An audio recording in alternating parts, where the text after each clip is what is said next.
आप देख रहे हैं आपका आवाज़। एक दमदार नेता हमारे साथ जुड़ने जा रहे हैं समाजवादी पार्टी के। आपको बता दें इनका परिचय होगा हमारे चैनल पे। बहुत बहुत स्वागत है सर हमारे चैनल पे। धन्यवाद धन्यवाद। क्या बोलेंगे, आज उत्तर प्रदेश से लेकर के पूरे विश्व में बाबा साहब को पूजने का काम किया जाता है। जी जी।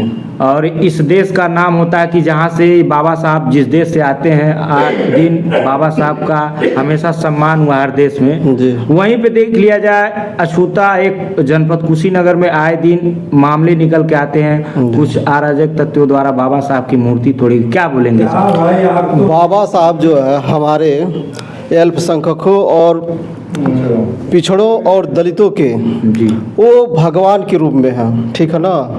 वो भगवान है हमारे।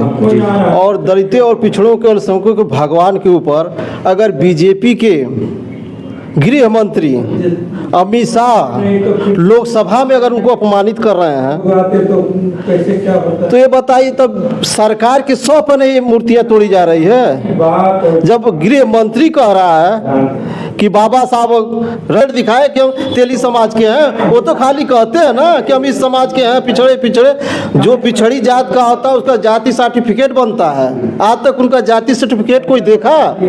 आप तो मीडिया से हैं, तीसरी आंख हैं, आपने कभी दिखाया कि मोदी जी किस कास्ट के हैं?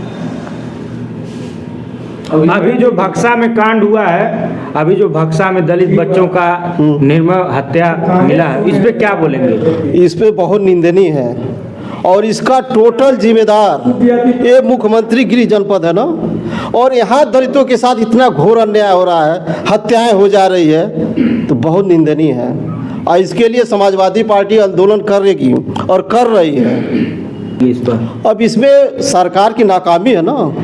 अगर सरकार अपनी नाकामी छिपा रही है, वो सफल नहीं राज चला पा रहे हैं, उनके बस का नहीं है, जब अपना गृह जनपद नहीं संभाल पा रहे हैं तो प्रदेश की स्थिति क्या होगी? जब उनके गृह जनपद में रोज मार काट बलात्कार रोज तो हो रहा है। शिक्षा स्वास्थ्य पर टैक्स लगाया जा रहा है, क्या बोलेंगे इस पे? बहुत निंदनीय है। से इस मुख्य समाचार देखने के लिए हमारे चैनल पर जुड़े रहें। नमस्कार।